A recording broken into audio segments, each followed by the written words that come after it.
또 한 번은 예수님 변화산에 가실 때 베드로, 요한, 야고보만 데리고 올라가신 장면이 나옵니다. 여러분, 12제자한테 평등하게 예수님이 대하지 않았습니다. 이 부분을 잘 보셔야 됩니다. 딱 3명만, 중요한 장면일 때는요, 딱 3명만 데려갑니다.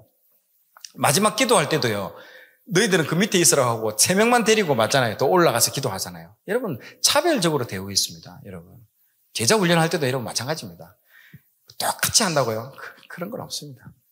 우리 각자에도 하나님 다르게 대하는 거죠. 예수님이 우리 각자에게 어떤 사람은 좀 더 많이 보여주고 이런 게 다 다릅니다.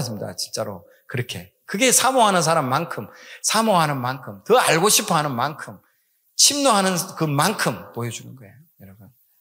그때 예수님께서 영광스럽게 변형이 되시고 모세와 엘리야와 더불어 대화를 나누시는 장면을 본 그 베드로가 이렇게 말을 합니다. 선생님, 우리가 여기에 있는 것이 좋습니다. 원하시면 제가 여기에 초막셋을 지어서 하나에는 선생님을, 하나에는 모세를, 또 하나에는 엘리야를 모시도록 하겠습니다. 여기도 보면 베드로 혼자 나서서 말을 하는 장면을 볼 수 있습니다. 예수님이 십자가에서 처형당할 것을 예고하자 이를 적극적으로 만류하는 것도 베드로입니다. 예수님이 자신이 십자가에 죽을 것을 이제 예고를 합니다. 마가복음, 그리고 마태복음, 누가복음에 나오죠. 베드로가 절대 안 됩니다, 주님. 오히려 예수님을 막 나무라는 장면이 나옵니다. 이에 예수께서 베드로를 향해서 사탄아, 내 뒤로 물러가라. 너는 나에게 걸림돌이다. 너는 하나님의 일을 생각하지 않고 사람의 일만 생각하고 하는구나 라고 막 이 꾸짖는 대목도 여기서 나오는 거죠. 그리고 이와 비슷하게 요한복음 13장에 보면요, 예수님께서 제자들 앞에 무릎을 꿇고 발을 씻겨주는 그 세족식 장면이 나오죠. 또 이번에도 베드로가 나서서 제 발은 절대로 못 씻습니다. 또 얘기를 하죠. 예수님을 그래서 제지하는 장면이 나오는데 그때 예수님이 베드로를 향해서 내가 너의 발을 못 씻기면 너는 나와 상관없다라고 얘기하자 베드로가 갑자기 또 태도를 돌변해가지고 목욕시켜달라고 또 얘기하잖아요. 통째로 내 몸 다 씻겨달라고 간청을 합니다. 마태복음 17장 24절에서 27절에 따르면요, 낚시로 물고기를 잡아서 입에서 동전을 꺼내서 예수님과 함께 성전에 들어갈 수 있는 성전세를 납부하는 그 제자도 여러분 베드로입니다.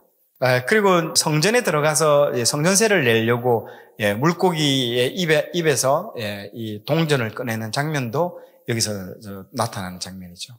또 그리고 마태복음, 마가복음, 누가복음, 요한복음에 예수님이 자신이 체포되고 순환을 받으신 후에 십자가에서 처형당할 것을 예고하자 베드로가 또 나서서 모든 사람이 다 주님을 배신할지라도 나만큼은 절대로 그런 일이 없을 것이라고 여기서 또 확신을 합니다. 그러고 난 이후에 베드로는 여러분도 잘 알다시피 곧바로 3번에 걸쳐서 예수님을 부인하고 맙니다. 그리고 요한복음 20장 1절에서 10절에 따르면 예수님께서 이제 죽어 장사되고 부활하신 무덤에 제일 먼저 들어가서 부활의 현장을 확인한 제자도 여러분 베드로입니다. 근데 사실 엄밀히 따져보면 요한이 먼저 들어가서 빈 무덤을 확인합니다. 여러분 요한이 나이가 어려요. 그렇기 때문에 둘이 뛰어가잖아요. 뛰어갈 때 요한이 너무 어리기 때문에 날쌔게 뛰어 들어가가지고 먼저 보게 되고 베드로는요 뒤에 따라가가지고 붕 하고 들어가서 보고 없네 하고 바로 나와버리잖아요. 근데 요한은 들어가서 꼼꼼하게 다 살펴보거든요. 그런 것처럼 베드로가 두 번째로 이제 부활의 현장을 목격했죠. 하지만 베드로는요, 예수의 빈 무덤을 직접 보았음에도 불구하고 예수님께서 부활하셨다라는 사실을 깨닫지 못합니다. 그걸 보고 나서 어떻게 합니까? 낙향해버리잖아요. 가버립니다. 그래서 21장에 따르면 예수님께서 부활하셨다는 사실을 믿지 못하고 그의 동료들, 베드로하고 그의 동료들이 어디로 가냐? 갈릴리로 다 돌아가 버립니다. 여러분. 이걸 봤음에도 불구하고. 그리고 내려가서 뭐 합니까? 그 옛날에 자기가 하던 짓거리 하고 있는 거잖아요. 고기 잡는 거. 그 밤새도록 고기 잡는 그 현장에 예수님께서 딱 나타나시잖아요. 그들은 밤새 수고를 하였지만 그러나 고기 한 마리 잡지 못했습니다. 그때 예수님께서 제자들에게 그물을 배 오른편에 던지라고 명하십니다. 제자들이 그대로 순종하자요. 153마리나 되는 그 많은 숫자의 물고기가요 탁 잡히게 되는 것이죠. 바닷가에 서 있는 낯선 인물이 부활하신 예수님이라는 사실을 깨달은 베드로는요, 바로 그 즉시 배에서 물로 뛰어내려서 예수님께 당장 달려갑니다. 참 이런 장면들이 얼마나 침노하는 모습입니까? 잠시 후 그는 자신과 동료들이 잡은 153마리 물고기를요 예수님 앞에 탁 내려놓습니다. 아마도 여기서 153마리 물고기는요 장차 기독교 선교를 통해서 회심하게 될 수많은 그리스도인을 상징하는 그 숫자가 아닐까 그렇게 추측할 수 있습니다. 밤새 물고기를 잡느라 허기진 제자들에게 예수님께서 조반을 제공하죠. 예수께서 일부러 베드로를 콕 집어가지고 3번 같은 질문을 던집니다. 네가 나를 사랑하느냐? 베드로는 이 3번의 질문에 모두 그렇다라고 대답을 합니다. 그리고 그때마다 예수님은 베드로에게 내 양을 먹이라고 당부를 하시지 않습니까? 아마도 이런 이유로 베드로전서 5장 2절에서 4절에서 베드로는요, 교회의 장로들에게 다음과 같이 당부를 합니다. 같이 한번 읽어볼까요? 너희 중에 있는 하나님의 양무리를 치되 억지로 하지 말고 하나님의 뜻을 따라 자원함으로 하며 더러운 이득을 위하여 하지 말고 기꺼이 하며 맡은 자들에게는 주장하는 자세를 하지 말고 양무리의 본이 되라. 그리하면 목자장이 나타나실 때에 시들지 아니하는 영광의 관을 얻으리라. 아멘. 이 구절이 왜 나왔겠습니까? 앞에 갈릴리에서 조반을 먹을 때 그 3번의 그 사랑, 찾아가잖아요. 실패했던 그 제자를 찾아가서 예수님 직접 찾아가서 그 사람을 다시 회복시켜 주잖아요. 네. 그 말을, 그 경험을 바탕으로 베드로 전서 5장 2절에 4절에 그 말씀을, 제자도의 이 말씀을 하는 거예요. 그러면서 제자가 되는 겁니다.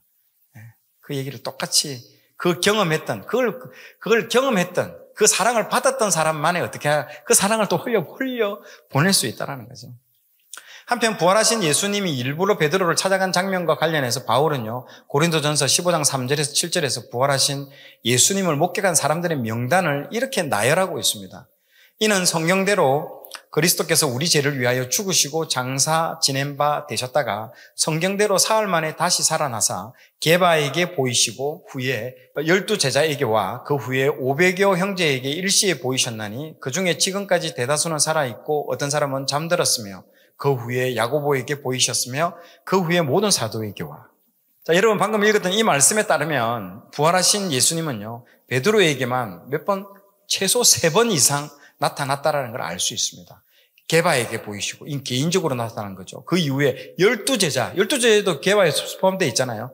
또 보이셨고, 그 다음에 나중에 500여 형제에게, 여기 다 들어가 있습니다. 3번, 최소 부활 이후에 3번 이상 나타났다는 것들을 알 수 있습니다. 예수님께서 십자가에서 죽으시고 부활하신 후에 지상에서 40일간 머물면서 하나님 나라에 관해서 자세하게 가르쳐 주신 예수님은요, 성천하기 직전 제자들에게 다음과 같이 말씀을 하셨습니다. 오직 성령이 너희에게 임하시면 너희가 권능을 받고 예루살렘과 온 유대와 사마리아와 땅끝까지 이르러 내 증인이 되리라 하시니라. 아멘. 이 말씀에 따르면 기독교 복음은 예루살렘에서부터 유다와 사마리아를 거쳐 온 세상으로 전파된다라고 우리는 예상할 수 있습니다. 한편 우리는 앞서 예수님께서 가이사랴 빌립보에서 베드로에게 천국 열쇠, 곧 하늘나라의 문을 여는 열쇠를 맡기시는 장면을 우리는 아까 보았습니다. 또 요한복음 21장에서 베드로가 153마리의 물고기를 부활하신 예수님 앞에 가져오는 장면도 살펴보았습니다. 자, 이 수많은 영혼들을 이렇게 153마리를 끌고 와가지고 예수님 앞에 탁 둔다라는 거예요. 이게 상징적인 거예요, 이게. 아주 미래에 일어날 수많은 영혼들을 예수님 앞에 데려온다라는 거죠. 따라서 이 2가지 말씀을 사도행전 1장 8절과 연결을 하면요, 우리는 사도행전 전반부, 곧 사도행전 1장부터 12장까지 해서 1장부터 12장까지는 베드로가 주인공입니다. 그리고 13장 이후에는요, 사도 바울이 주인공이죠. 즉 1장부터 12장까지 해서 베드로가 세계 선교의 문을 여는 아주 주도적인 역할을 수행할 것이라는 것들을 여러분, 우리는 이해할 수가 있는 것입니다. 이렇게 되겠구나라는 것들을 이해하면 됩니다.